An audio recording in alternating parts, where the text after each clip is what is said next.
سلام، بریم که با هم نون لقمه شکمپر درست کنیم. مواد لازم: آرد 375 گرم، شیر 3/4 لیوان، ماست 1.5 قاشق غذاخوری، روغن 1/4 لیوان، شکر 1 قاشق غذاخوری، مخمر 1 قاشق غذاخوری، نمک نصف قاشق غذاخوری. خب مواد خشکمون اول با هم مخلوط میکنیم: شکر، نمک، مخمر، بعد شیر، ماست. یه مقداری که جمع شد شروع میکنیم اضافه کردن روغن.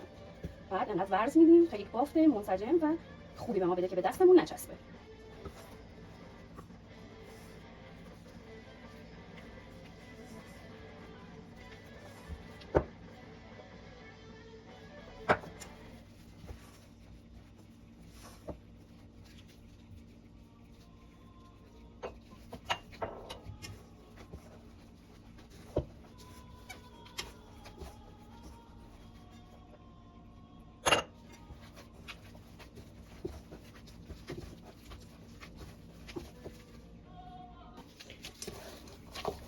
خب مواد که به این حالت در اومد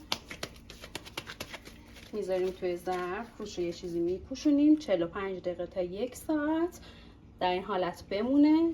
حالا بریم مواد میانیش.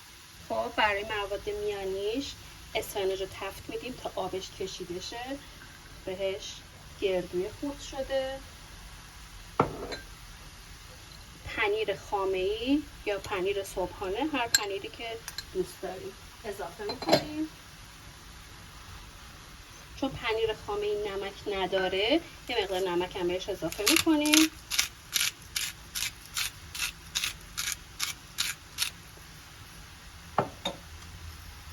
کمی فلفل سیاه.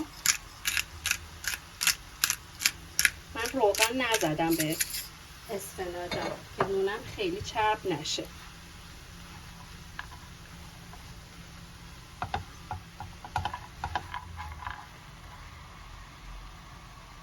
مواد که کاملا با هم دیگه مخلوط شد یه مقداری پنیر پیتزا هم اضافه میکنیم. شما میتونید این غذا رو با سوسیس. خب خمیرمون رو بعد از 1 ساعت استراحت برمیداریم، بادشو میگیریم، هواشو میگیریم و به چونه های 50 گرمی تقسیمش میکنیم.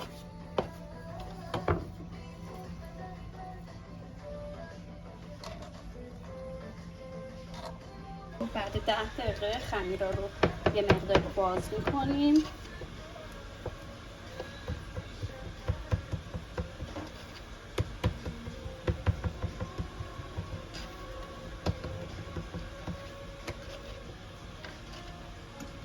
یه مقداری از موادمون داخل خمیر میذاریم.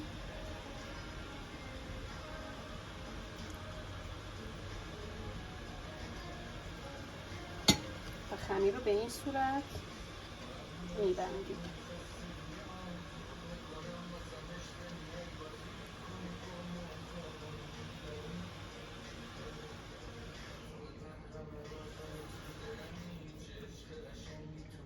دقت کنید که جایش بیرون نزنه که مواد پنیر ازش موقع که توفر.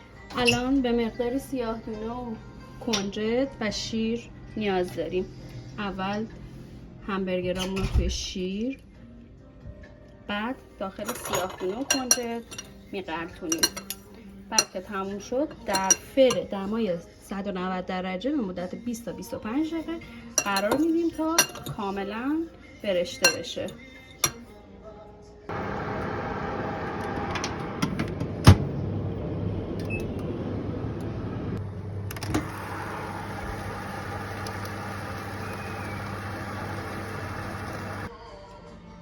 لطفاً لایک و سابسکرایب یادتون نره. نظرتون رو برام بنویسید.